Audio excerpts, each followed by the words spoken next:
నమస్కారం. Public vision వార్తలకు స్వాగతం. నా పేరు కృష్ణకుమార్. వార్తల ముందుగా హెడ్లైన్స్.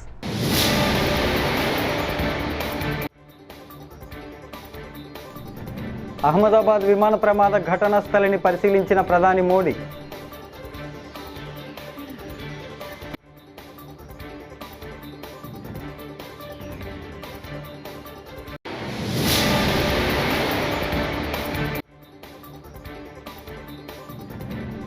ఒక్క సాకుతో సీనియర్ జర్నలిస్ట్ కొమ్మినేని శ్రీనివాసరావును జైలు పాలు చేస్తారా? న్యాయవాది పొన్నవోలు సుధాకర్.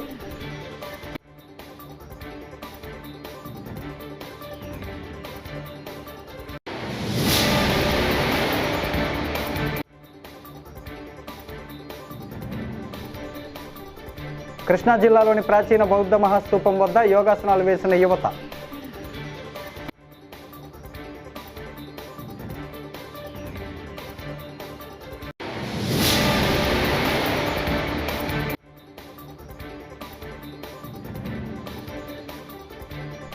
ఉమ్మడి జిల్లాలో బాలికపై అత్యాచారం, విద్యార్థిని హత్య బాధాకరం. రాయపాటి శైలజ.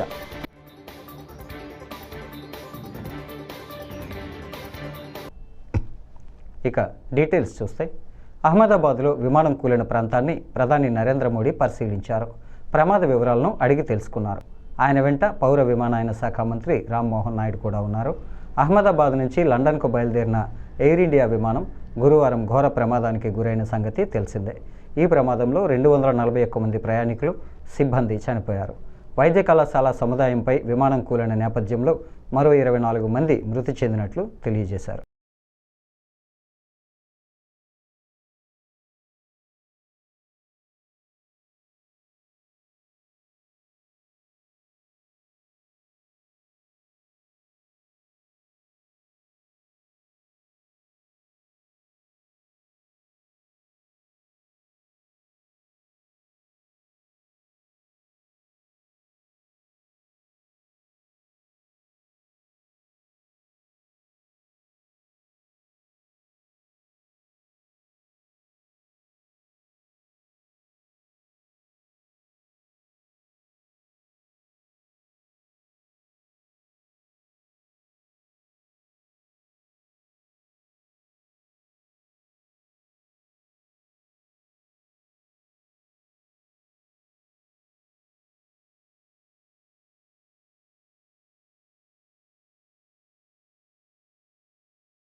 విమాన ప్రమాద సమయంలో విమానంలో 1.25 లక్షల లీటర్ల ఇంధనం ఉన్నట్లు కేంద్ర హోంమంత్రి అమిత్ షా స్పష్టం చేశారు. క్షణాల్లో నేలకూలిన వెంటనే భారీగా మంటలు వ్యాపించడంతో ప్రయాణికులను రక్షించేందుకు అవకాశం లేకుండా పోయిందన్నారు. ప్రస్తుతం మృతదేహాల వెలికితీత దాదాపుగా పూర్తయిందని, DNA శాంపిల్స్ సేకరణ జరుగుతోందని అన్నారు. ఈ ఘోర ప్రమాదంపై ప్రభుత్వం సమగ్ర దర్యాప్తు జరిపిస్తుందంటూ వెల్లడించారు. दोपहर को एयर इंडिया की फ्लाइट संख्या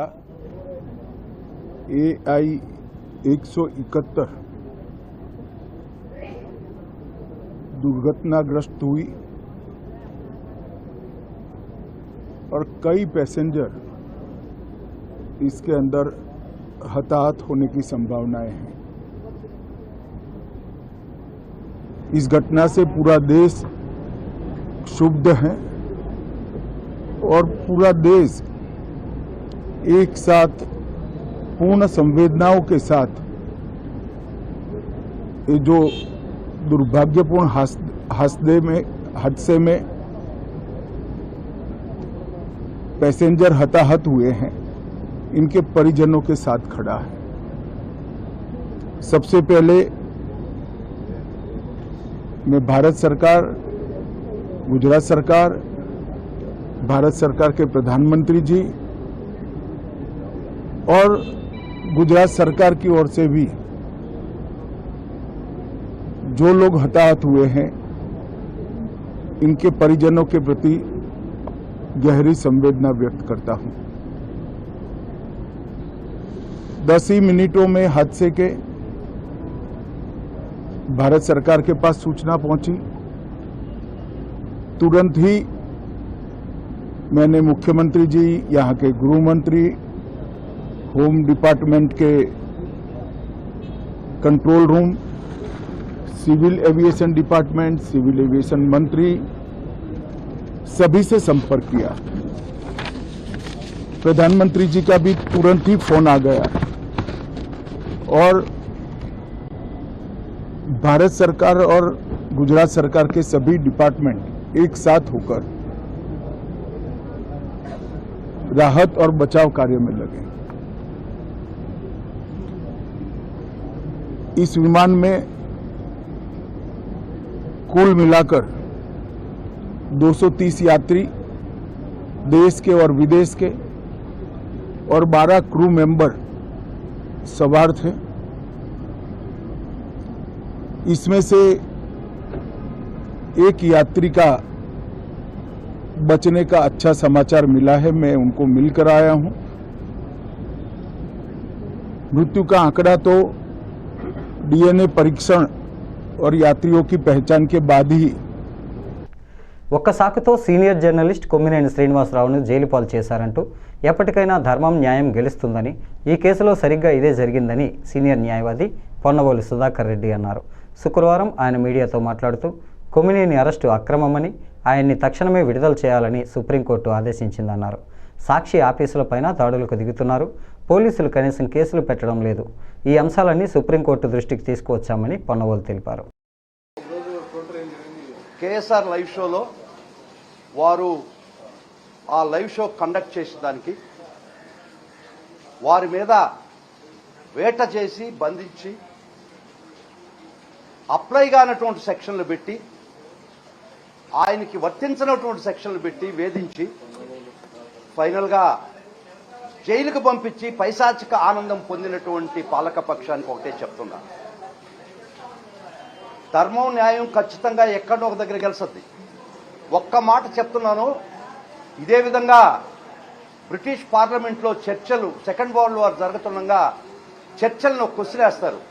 యు ఆర్ లూజింగ్, మీరు సెకండ్ వరల్డ్ వార్ యుద్ధానికి ఇంగ్లాండ్ని పురిగొల్పారు, నేల మీద ఓడిపోతున్నాం, గాలిలో ఓడిపోతున్నాం, సముద్రం మీద ఓడిపోతున్నాం అని క్వశ్చన్ వేస్తే పార్లమెంటేరియన్స్ చర్చిల్ గారు ఒక సమాధానం చెప్తాడు, yes we lose on the ground, we lose on the water, we lose in the air, but we will win in the heaven అని చెప్తాడు.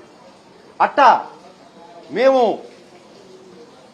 ఒక్కొక్క దగ్గర ఓడిపోతున్నా కూడా మొక్కవోని ధైర్యంతో ఈరోజు సుప్రీంకోర్టుకు తీసుకొచ్చినటువంటి వైనం, కింద కోర్టులో న్యాయం జరగనటువంటి పరిస్థితి, 3 సంవత్సరాల లోపల శిక్ష ఉండేదాని ప్రతి అఫెన్స్కి 35(3) BNSS ఇవ్వాలి, 41A సిఆర్పిసి ప్రకారం ఇవ్వాలి. ఇట్లా చట్టం చాలా స్పష్టంగా చెప్పినా కూడా వారు ఆ కేసుకి SC/ST యాక్ట్ జోడిస్తే గౌరవ మ్యాజిస్ట్రేట్ వారు దాన్ని తీసేయడం జరిగింది, డిఫమేషన్ సెక్షన్ తీసేయడం జరిగింది. వారి మీద నమోదైనటువంటి సెక్షన్స్ 4 సెక్షన్స్ కూడా 6 సెక్షన్స్ కూడా 3 సంవత్సరాల లోపల పనిష్మెంట్ శిక్షార్హమైనటువంటి కేసుల్లో కూడా మేము వాదనలు చాలా గట్టిగా వినిపించినా కూడా అగ్నేష్ కుమార్ జడ్జిమెంట్ ప్రకారం అరెస్ట్ ఇల్లీగల్, 35(3) ప్రకారం నోటీస్ ఇచ్చి పంపించేయాలా, ఇది అరెస్టే ఇల్లీగల్ మేము వాదించినా కూడా, అక్రమమైనట్టు అరెస్ట్ చేసి కోర్టు ముందర ప్రొడ్యూస్ చేసినా కూడా కోర్టు వారి దృష్టికి కూడా తీసుకుపోయినాం. మీరే 2 సెక్షన్లు తీసేశారు దీనికి అనువర్తించమని. కొరవ సెక్షన్స్ 3 సంవత్సరాల పనిష్మెంట్ కదా, అగ్నేష్ కుమార్ జడ్జిమెంట్ ప్రకారం 35(3) ఇచ్చి పంపించేయండి అని చాలా దూరం వాదనలు వినిపించాం. చాలా వరకు మేము ఆ మా వాదనలు అప్ టు లంచ్ టైం పరిగణలోకి తీసుకోలేదా గౌరవ న్యాయస్థానం. అయినా అప్పటికే రిమాండ్ చేయడం జరిగింది. తర్వాత లంచ్ తర్వాత మమ్మల్ని ఆర్గ్యుమెంట్ చెప్పన్నాము, ఏదో చెప్పామనుకోండి. అయినా కూడా 3 సంవత్సరాల లోపల పనిష్మెంట్ సెక్షన్కి రిమాండ్ కొమ్మినేని శ్రీనివాసరావుని రిమాండ్ చేయడం జరిగింది. రాష్ట్రంలో ఎక్కడైనా ఆడబిడ్డలపై నేరాలకు పాల్పడితే ఉపేక్షించేది లేదంటూ మహిళలపై దాడులు అఘాయిత్యాలకు పాల్పడిన వారు ఎంతటి వారైనా కఠినంగా శిక్షించేలా కమిషన్ చర్యలు తీసుకుంటుంది అంటూ మహిళా కమిషన్ చైర్పర్సన్ రాయపాటి శైలజ పేర్కొన్నారు. గురువారం ఆమె అనంతపురం పర్యటనకు వచ్చి హత్యకు గురైన విద్యార్థిని తన్మయి తల్లిదండ్రులను పరామర్శించారు. ప్రభుత్వం అండగా ఉంటుందని, దోషులను కఠినంగా శిక్షిస్తామని హామీ ఇచ్చారు. శ్రీ సత్యసాయి జిల్లా రామగిరి మండలంలోని ఓ గ్రామానికి చెందిన అత్యాచార బాధితురాలిని అనంతపురం ప్రభుత్వ ఆసుపత్రిలో ఆమె పరామర్శించి ఓదార్చారు. అనంతరం ఆమె మీడియాతో మాట్లాడారు.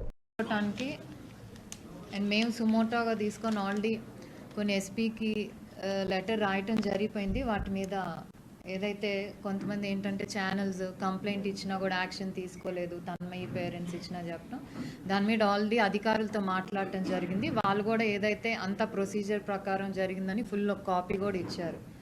సో ఫస్ట్ ఈ జిల్లా అనంతపురం జిల్లా కిందకు వస్తుంది, కానీ తన్మయి కేసు ఫస్ట్ చెప్తాము. సో తన్మయి ఇంటర్ చదివిన విద్యార్థిని, బట్ ఈ 3 years నుంచి ఐ థింక్ ఇంట్లో ఉన్నట్టుంది. అందరూ అన్నట్టు ఇంటర్ విద్యార్థినిపై జరగలేదు, ఇంటర్ చదివింది. ఇప్పుడు 20 years తనకి. సో ఒకరితో పరిచయం ఏర్పడటం వల్ల ఏంటంటే అతను పెళ్లి చేసుకుంటాడని, అతనితో క్లోజ్గా మూవ్ అయ్యి పెళ్లి చేసుకుంటాడని నమ్మించి ఉంటాడు. పాప అమ్మాయి కూడా హోప్స్ పెట్టుకొని ఉంటుంది. కానీ పెళ్లి చేసుకోమని అడిగేసరికి మరి అతనికి ఆల్రెడీ పెళ్ళి అయింది, నేను ఇద్దరిని పోషించాలనే ఉద్దేశంతో ఈ అమ్మాయి బలవంత పెడుతుంది. మెయిన్గా మహిళా కమిషన్ వైపు నుంచి రావడానికి ఐ థింక్ ఒక 4 రోజుల నుంచి అందరం చూస్తూనే ఉన్నాం. మీడియాలో కానీ పేపర్లో కానీ కథనాలు వస్తూ ఉన్నాయి. 2 కేసులు, ఒకటి సత్యసాయి జిల్లాలో మైనర్ బాలికపై దాదాపు 2 సంవత్సరాలుగా దాడి జరుగుతుంది. అలాగే తన్మయి కేసు 2 రోజుల క్రితం ఏదైతే న్యూస్ వచ్చిందో Tanmayi case.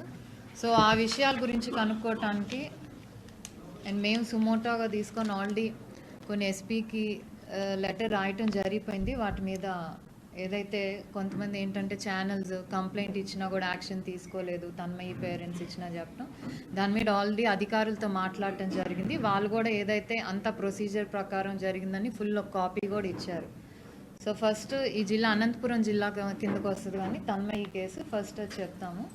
So Tanmayi inter చదివిన విద్యార్థిని, బట్ ఈ 3 years నుంచి ఐ థింక్ ఇంట్లో ఉన్నట్టుంది.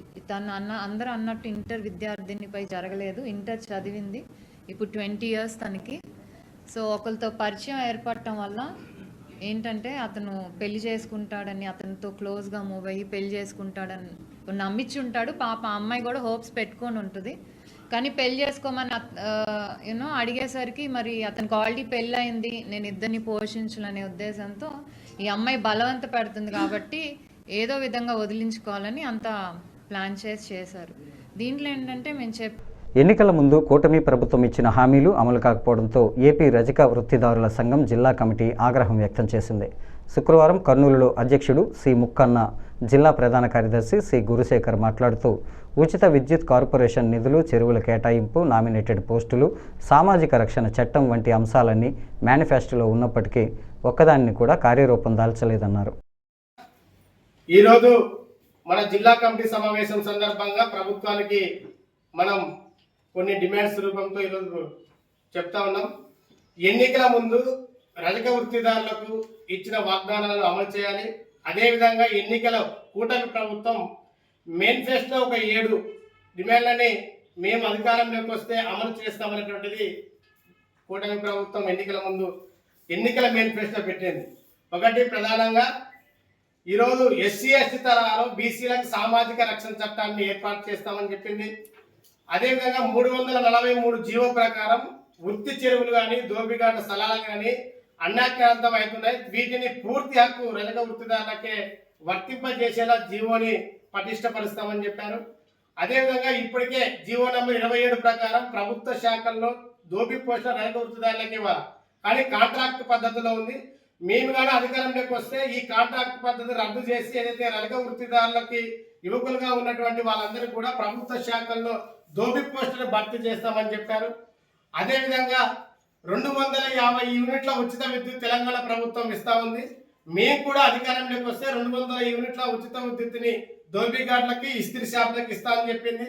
అదేవిధంగా ఏదైతే 50 సంవత్సరాలు నిన్నటువంటి వారందరికీ కూడా గీత మత్స్య కార్మికులకు పింఛన్ ఇస్తుంది. రజక సామాజిక వృత్తిదారులు కూడా 50 సంవత్సరాలు నిన్న వారందరూ కూడా పింఛన్ మంజూరు చేస్తామని చెప్పింది. రజక కార్పొరేషన్కి నిధులు కేటాయించి దాని ద్వారా మేము ఆదర్ల తీ ద్వారా పరికరాలు ఇస్తామని చెప్పింది. నేటికి సంవత్సరం పాలన పూర్తయింది. నిన్నటికే సంవత్సరం పాలన పూర్తయింది. కానీ ప్రభుత్వ పాలకులు మాత్రం సంవత్సరం పాలనలో సంబరాలు చేసుకుంటున్నారు తప్ప ఇచ్చిన వాగ్దానాన్ని రజక వృత్తిదారులకు కానీ రజక సామాజిక వర్గాలకు కానీ ఎక్కడ ఒక్కటి కూడా వాగ్దానాన్ని అమలు చేయలేదు. అదేవిధంగా ఏదైతే దేవాదాయ శాఖల్లో నామినేటెడ్ 10 దేవస్థానంలో ఒక కమిటీ మెంబర్గా రజక వృత్తిదారులని సామాజిక వర్గాలకు ఇస్తామని చెప్పారు. కానీ ఎక్కడ కూడా ఇప్పుడు నిర్ణయించిన నామినేట్ పదవులు ఎక్కడ రజక సామాజిక వర్గ నామినేట్ పదవి కూడా ఇవ్వలేదు. ఉన్నటువంటి ఎమ్మెల్సీ ఏకైక ఎమ్మెల్సీ ఉంది, కానీ ఆ ఎమ్మెల్సీ కూడా ఈరోజు ఇవ్వకున్న పరిస్థితి. కాబట్టి ఇబ్రహీంపట్నం మండలం కాచవరంలో ఈ నెల 6న నమోదైన అనుమానాస్పద మృతి కేసులో మిస్టరీ వీడింది. యాక్సిడెంట్ కాదు, మర్డర్ అని పోలీసులు తేల్చారు. తమ తండ్రి సైతం ప్రభాకర్పై దాడికి పాల్పడిన నడకుదిటి యేసుబాబుపై ప్రతీకారం తీర్చుకోవడానికే హత్యకు ప్లాన్ చేసినట్లు ప్రభాకర్ కుమారులు అన్నారు. ఈ నెల 5న రాత్రి నడకుదిటి యేసుబాబుని కారుతో గుద్ది హత్య చేసినట్లు దర్యాప్తులో తేలిందని సిఐ చంద్రశేఖర్ అన్నారు. ప్రభాకర్ కుమారులు కుమారస్వామి, నవీన్తో పాటు హత్యకు సహకరించిన మరో వ్యక్తిని కూడా అదుపులోకి తీసుకున్నట్లు పోలీసులు తెలియజేశారు. మనకి NTR police commissionerate Ibrahimpatnam police station పరిధిలో ఉన్నటువంటి కాచవరం గ్రామంలో ఈమె నడకుదిటి అంజలి అని ఆవిడ మాకు ఈ నెల 6వ తారీఖున ఉదయం 9 గంటలకి పోలీస్ స్టేషన్కి వచ్చి ఒక రిపోర్ట్ ఇవ్వడం జరిగింది. అదేంటంటే వాళ్ళ అబ్బాయి నడకుదిటి యేసుబాబు అనే అతను మన నేషనల్ హైవే నుంచి కాచవరం వెళ్ళే రోడ్లో right side Rama engineering works అని ఉంది, దాని ఎదురుగుండా రోడ్డు పక్కన ఒక పెద్ద గాయంతో పడి చనిపోయి ఉన్నాడని చెప్పేసి మనకి ఒక రిపోర్ట్ ఇచ్చారు. ఆ రిపోర్ట్ని మనం 174 కేసు కింద, అంటే కొత్తగా వచ్చిన బిఎన్ఎస్ 194 కింద కేసు సస్పిషియస్ డెత్ కింద మనం కేసు రిజిస్టర్ చేసి అక్కడికి వెళ్ళి ఆ విలేజ్కి వెళ్ళి ఆ బాడీ దగ్గర చూసేసరికి ఒక మొహం మీద లెఫ్ట్ సైడ్ పెద్ద ఇంజరీతో అతను చనిపోయి ఉండడం కనిపించింది. అంటే ఈ ఫిర్యాదు ఎవరైతే ఉన్నారో అంజలి, ఆవిడ రిపోర్ట్లో ఈ మరణం మీద మాకు అనుమానం ఉంది. గతంలో మా అబ్బాయికి అక్కడ మా గ్రామస్తుడు సైకం ప్రభాకర్కి ఒక గొడవ జరిగింది. ఆ గొడవలో సైకం ప్రభాకర్ కొడుకులు మా అబ్బాయిని బెదిరించారు, నీ అబ్బాయి చూస్తామని బెదిరించారు అని రాయటం జరిగింది. ఆ కోణంలో ఒకసారి మేము ఆలోచించి అసలు ఈ మరణం ఎలా జరిగింది అని చెప్పేసి సీసీ కెమెరాలు చూడడం జరిగింది. ఆ సీసీ కెమెరాల్లో మేము గమనించింది ఏంటంటే ఒక గ్రే కలర్ కారు ఈ చనిపోయిన ఆయన నడకుదిటి యేసుబాబు హైవే నుంచి కాచవరం రోడ్లో వెళుతుండగా ఆ కారు ఆపోజిట్లో వచ్చి కొట్టినట్టుగా మాకు కనిపించింది. సరే, ఇది ఫస్ట్ మేము యాక్సిడెంట్ అని అనుకున్నాము, యాక్సిడెంట్లో చనిపోయాడు అని అనుకున్నాము. కానీ సీసీ కెమెరాలో లోతుగా చూస్తే ఆ కారు కాసేపు అక్కడ వెయిటింగ్లో ఉండి ఈ యేసుబాబు నడిచి వెళ్ళే రూట్లో అతని వెనకాతలే వెళ్ళటం, కొంచెం దూరం వెళ్ళి నకరేకల్లు మండలం పరిధిలో అన్ని గ్రామాలలో పంట పొలాలు సాగు చేస్తున్న రైతులకు సంబంధించి అన్నదాత సుఖీభవ నగదు తమ అకౌంట్లో పడాలంటే ఖచ్చితంగా రైతులు ఈకేవైసీ చేయించుకోవాలని శుక్రవారం మండల కేంద్రంలో ఏవో దేవదాస్ తెలియజేశారు. ఈ సందర్భంగా ఆయన మాట్లాడుతూ రైతులు తమ గ్రామాల్లోని రైతు భరోసా కేంద్రాలలో వ్యవసాయ శాఖ సిబ్బందిని కలిసి ఆధార్ కార్డు చూపించి ఈకేవైసీ చేయించుకోవాలని తెలియజేశారు.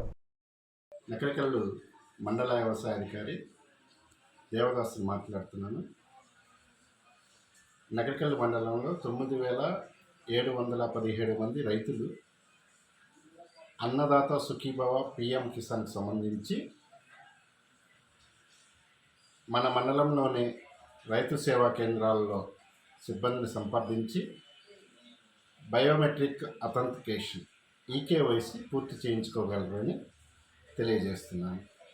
దీనికి గాను రైతులు పట్టాదారు passbook xerox, Aadhaar card xerox తీసుకువెళ్ళి తమ పేర్లని ఎంపిక చేసుకొని రైతు సేవా కేంద్రాల సిబ్బందిని సంప్రదించి ఈకేవైసీ పూర్తి చేయించుకోగలరు అని తెలియజేస్తున్నాం. అంటే అన్నదాత సుఖీభావకు సంబంధించి మీరు చెప్పారు సార్ ఇప్పుడు? అవును, అన్నదాత సుఖీభావ నగదు పడాలంటే అంటే గ్రామాల్లో ఉన్న రైతు సేవా కేంద్రాల దగ్గరికి వెళ్ళి చేయించుకోవాలి. Okay sir, thank you. రావులపాలెంలో పిరమిడ్ల మాదిరిగా ఏర్పాటు చేసిన ఇసుక కొండలను చూస్తే ఎవరు అవినీతి పరులో ఇట్లే అర్థమవుతుందని జిల్లా వైఎస్ఆర్ కాంగ్రెస్ పార్టీ అధ్యక్షుడు చిర్ల జగ్గిరెడ్డి విమర్శించారు. రావులపాలెం వైఎస్ఆర్సీపీ కార్యాలయం వద్ద శుక్రవారం నిర్వహించిన మీడియా సమావేశంలో జగ్గిరెడ్డి పాల్గొన్నారు. అనంతరం ఆయన మాట్లాడుతూ బెల్ట్ షాపుల్లో వసూలు చేసే బీ ట్యాక్స్ గురించి ప్రజలందరూ మాట్లాడుకుంటున్నారని ఎద్దేవా చేశారు. లేదా ఉన్నటువంటి కెనాల్ క్లోజర్ వర్క్స్ చేయడంలో పూర్తిగా రైతుకి మరి ఎదురు దెబ్బ తగిలిందని చెప్పి సందర్భంగా మనవి చేస్తూ ఉన్నా.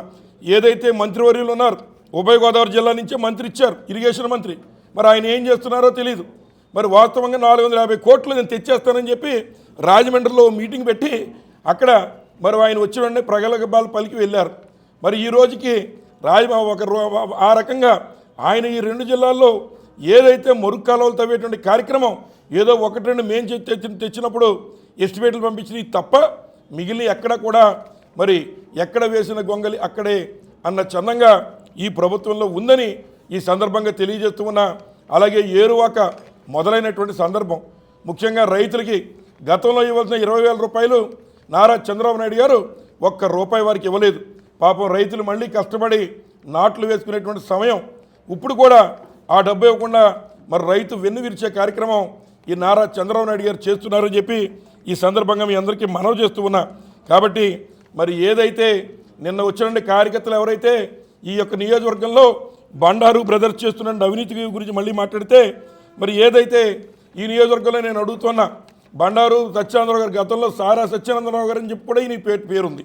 అట్లాంటి ఆయన ఈరోజు ఎవరైతే మరి గతంలో ప్రభుత్వ పాలసీ ప్రకారం 2 లక్షలు పెట్టి ఒక షాపుకి టెండర్ వేయాల్సిన పరిస్థితి ఉంటే పాపం ప్రజలందరూ 1,000 కోట్లు ఆ రకంగా కట్టి ఈ యొక్క పరిస్థితుల్లో కుటుంబం గడవట్లేదు, ఒక షాపు తగిలితే అన్న వ్యాపారం చేసుకొచ్చేమో అని చెప్పి ఎంతోమంది డబ్బులు కట్టారు. కొత్తపేట నియోజకవర్గంలో కూడా చాలామంది అమాయకులు ఆ రకంగా పాపం కట్టారు. కట్టిన తర్వాత వారికి వచ్చిన షాపుల్లో నాకు బండారు ట్యాక్స్ ఇవ్వాలి, నాకు 50% వాటా ఇవ్వాలి అని చెప్పుకుని ఆ వాటాని లాగేసుకుని ఇవాళ మరి బండారు ట్యాక్స్ అనేటువంటి విధంగా బెల్ట్ షాపుల్లో ₹15 ఎక్సెస్ చేసి ఈరోజు భీమవరం నుంచి భద్రాచలంకు కొత్త సర్వీస్ ప్రారంభోత్సవ కార్యక్రమం ఏలూరు డిపోలో శుక్రవారం జరిగింది. ఈ కార్యక్రమానికి ముఖ్య అతిథిగా APSRTC Vijayawada zonal chairman Reddy Appalanaidu హాజరయ్యారు. ఈ సందర్భంగా ఆయన మాట్లాడుతూ బస్సు భీమవరంలో రాత్రి 8 గంటలకు బయలుదేరి ఏలూరుకు 10 గంటలకు వచ్చి భద్రాచలం 3 గంటలకు చేరుతుందని, తిరిగి మరుసటి రోజు ఉదయం 8 గంటలకు బయలుదేరి 1 గంటకి ఏలూరు చేరుకుని 3 గంటలకు భీమవరం చేరుకుంటుందని తెలియజేశారు. అదేవిధంగా ఇంకొక బస్సుని ఇంకో సర్వీస్ని కూడా స్టార్ట్ చేయడం జరుగుతూ ఉంది. ఈ రోజున భీమవరం నుంచి ఈ సర్వీస్ కూడా భీమవరం నుంచి వస్తుంది. భీమవరంలో 8 గంటలకి నైట్ 8 గంటలకు బయలుదేరి ఏలూరు 10 గంటలకు వచ్చి భద్రాచలం 2:30 గంటలకు చేసుకొని మళ్ళీ రెండో రోజు పొద్దున్న అక్కడ 8 గంటలకి భద్రాచలం బయలుదేరి మళ్ళీ తిరిగి ప్రయాణం ఉంటుంది. అదేవిధంగా ప్రతిరోజు కూడా 2 సర్వీసులు ఉన్నాయి. ఒకటి మళ్ళీ పొద్దున్న ఇక్కడ 7 గంటలకు బయలుదేరి 4:30కి భీమవరంలో బయలుదేరి తెల్లారి అదేవిధంగా 7 గంటలకు ఇక్కడి నుంచి బయలుదేరి మళ్ళీ 2:30 గంటలకు మధ్యాహ్నం 2:30 గంటలకు భద్రాచలం చేరుకోవడం. 2 సర్వీసులు కూడా ఏదైతే ప్రభుత్వం కూటమి ప్రభుత్వం వచ్చిన తర్వాత ప్రజల యొక్క జర్నీ సక్రమంగా సాగాలి, వారి యొక్క ప్రయాణంకి ఎక్కడా కూడా అంతరాయం కలగకూడదు, అన్నీ అదేవిధంగా దేవాలయాలకి కనెక్టింగ్ కూడా ఉండాలన్నటువంటి దీంతో ఎక్కువ మంది ప్రజలు భద్రాచలం వెళ్తానికి చాలా ఇబ్బంది పడుతున్నారు సర్వీసులు లేక. అందుకని మరి ఎంపీ గారి యొక్క ఆయన సూచనల మేరకు ఈ రోజున ఒక సర్వీస్ని ఈరోజు ఏలూరు నుంచి ప్రారంభించడం జరుగుతూ ఉంది. మరి ప్రజలందరూ కూడా భద్రాచల సీతారామచంద్రమూర్తిని దర్శించుకోవడానికి మరి మంచి ఒక బస్సుని ఏర్పాటు చేయడం, మరి అదేవిధంగా సకాలంలో ప్రయాణం చేరే విధంగా భద్రతతో కూడినటువంటి ప్రయాణం మరి ఆర్టీసీతో ఏదైతే పబ్లిక్ రవాణా సంస్థ ఉందో ఆర్టీసీతో సాధ్యం. మరి ఈ యొక్క అవకాశాన్ని ప్రజలందరూ కూడా వినియోగించుకోవాలని చెప్పి తెలియజేస్తాం. ఇంజనీరింగ్ కార్మికుల వేతనాలు పెంచాలనే డిమాండ్తో గత 38 రోజులుగా వారు నిరవధికంగా ఆందోళన చేస్తున్నారు. ఈ మేరకు మే 7న ప్రారంభమైన రాష్ట్ర వ్యాప్తంగా పోరాటం ఇంకా కొనసాగుతుంది. ప్రభుత్వ మొండి వైఖరిని ఖండించిన కార్మిక సంఘాల ఐక్యవేదిక జిల్లా కార్యదర్శి సిహెచ్ రామ్మూర్తి నాయుడు శుక్రవారం శ్రీకాకుళం జిల్లా రాజాంలో నిరసన శిబిరంలో మాట్లాడారు.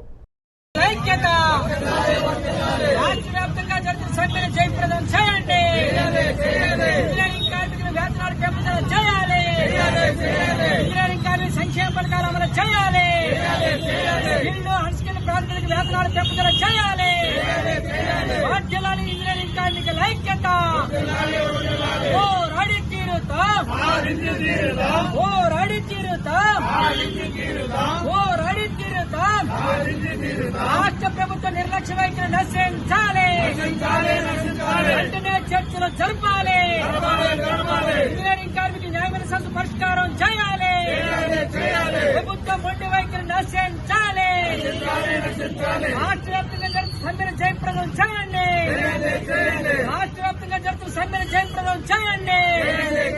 సంక్షేమ పథకాలు అమలు చేయాలి.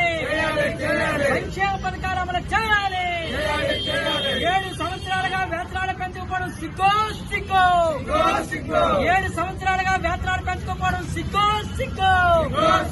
ఇంజనీరింగ్ కార్మికుల కోసం పట్టించుకోకపోవడం సిగ్గో సిగ్గో. ప్రభుత్వ నిర్లక్ష్య వైఖరి నశించాలి. చర్చల పేరుతో కాలయాపన ఆపాలి. యూనియన్ విచ్ఛిన్న చేయాలని ఆలోచన మానుకోవాలి. పోరాటాన్ని నీరుగార్చిన ఆలోచన మానుకోవాలి. వెంటనే చర్చలు జరపాలి.